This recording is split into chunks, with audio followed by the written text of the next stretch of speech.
Welcome to my channel Om Lifestyle and Decor. Preview, preview, preview, preview. A large garden of one's own, especially in metro cities, is today a luxury. But this doesn't mean that bringing green home is impossible. You don't even need a huge terrace or balcony.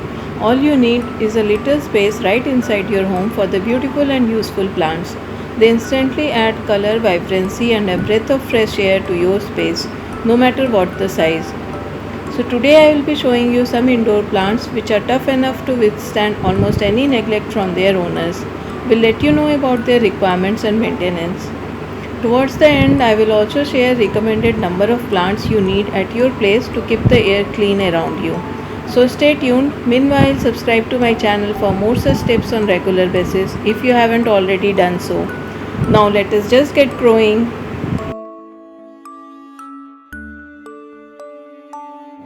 Let us start with the attractive asparagus fern. Place potted ferns so they receive bright but indirect sunlight. Water them when the top of the soil feels dry. It grows well in most soil types and tolerates light drought, making it a low maintenance plant choice. Indoor and outdoor, ferns require similar care to grow well and produce less foliage. They spread vigorously by their fleshy roots. To promote dense plant growth, pinch back the stem tips. If plant shape becomes too sprawling, the stems can be cut back close to the soil to regenerate and encourage new growth. Philodendron is a classic and practically no-fail houseplant because it's so easy to grow. Hundreds of species of the large-leaved philodendron can be found easily. The plants grow best in medium or bright light spots but tolerate low light exceedingly well. Water philodendrons enough when the soil surface dries. They are tough enough plants and don't mind if you forget to water them now and again. Just take care not to overwater your philodendrons. They will rot if they are kept too wet. You typically don't need to fertilize philodendrons much, but they appreciate a feeding once or twice a year. The leaves of philodendron will tell you how to care for this go anywhere indoor plant. If the leaves turn yellow, it's getting too much sunlight. If they are sparse, it's getting too little light. If they droop, you are giving it either too much or not enough water. Is it growing small leaves? That means it wants more fertilizer. Please note that philodendrons are not meant for human or animal consumption.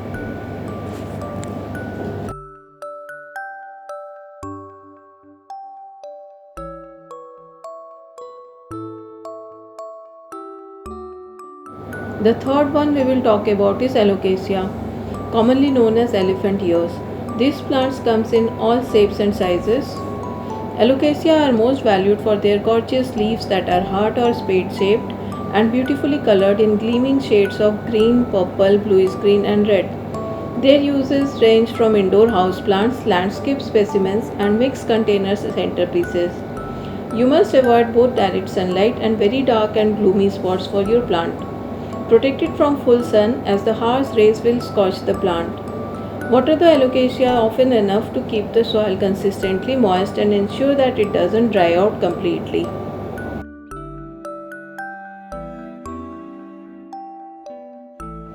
Rubber plant is also an easy care indoor plant that grows tall and has large glossy leaves. When it comes to rubber plant care, the correct balance of water and light is crucial, as with any other plant. They love bright, indirect sunlight, moist soil, and high humidity. Don't try this plant in low light. If you water them too much, the leaves will turn yellow and brown and fall off. They have a fast growth rate. This is especially true in late spring and summer when houseplants do the majority of their growing. Next we will talk about is aloe vera. This very useful plant clears formaldehyde and benzene, which can be a byproduct of chemical-based cleaners, paints and other toxins. Also, it is a widely known fact that aloe vera can be used to achieve a great complexion. These plants like to be dry and warm, not wet and cold, so water only when you see that the soil in the pot is dry, which also means you can go on vacation and not come home to a droopy aloe.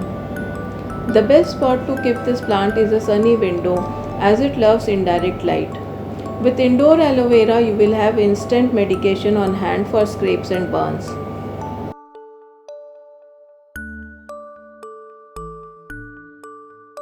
A long-time favorite among houseplant enthusiasts, lovely blooms of peace lilies brightens up any space. The plant is also found to be one of the top indoor plants for cleaning air. Peace lily grows well in shaded, calm spaces such as a discreet corner. They require medium to low light and can survive in very dim settings.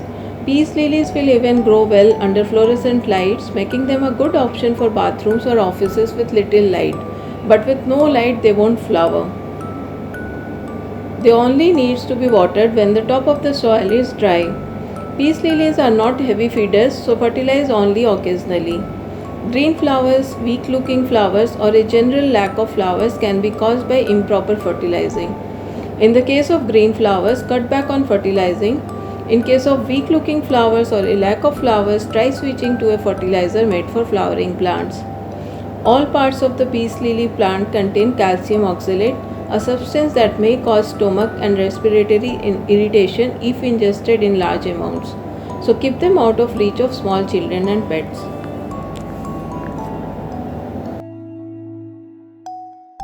The next one is mother-in-law's tongue, one of many sansevieras. The leaves are typically tall, stiff and vertical, earning it the other nickname snake plant.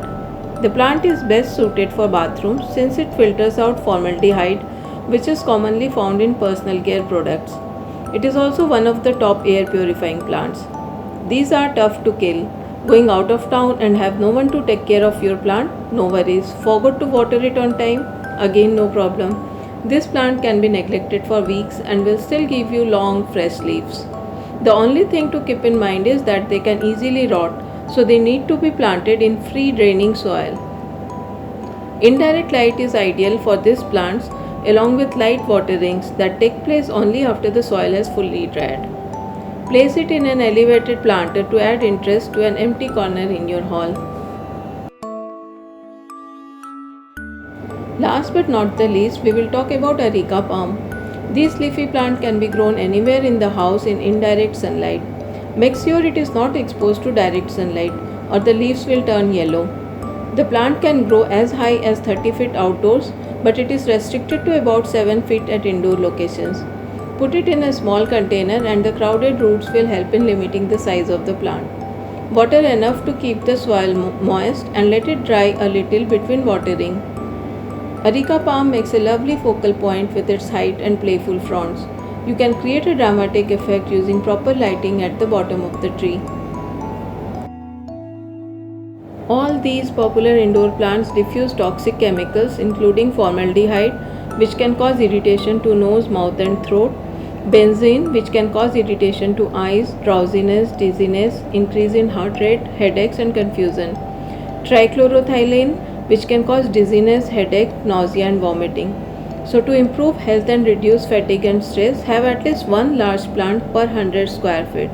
Achieve similar results with two smaller plants, that is 4 to 5 inches pots. Keep it in mind that plants with larger leaves like palms purify air quicker.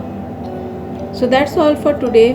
Hope you find it useful. Do give your feedback and suggestions through the comment section given below. Don't forget to share it with your friends and family. Thank you.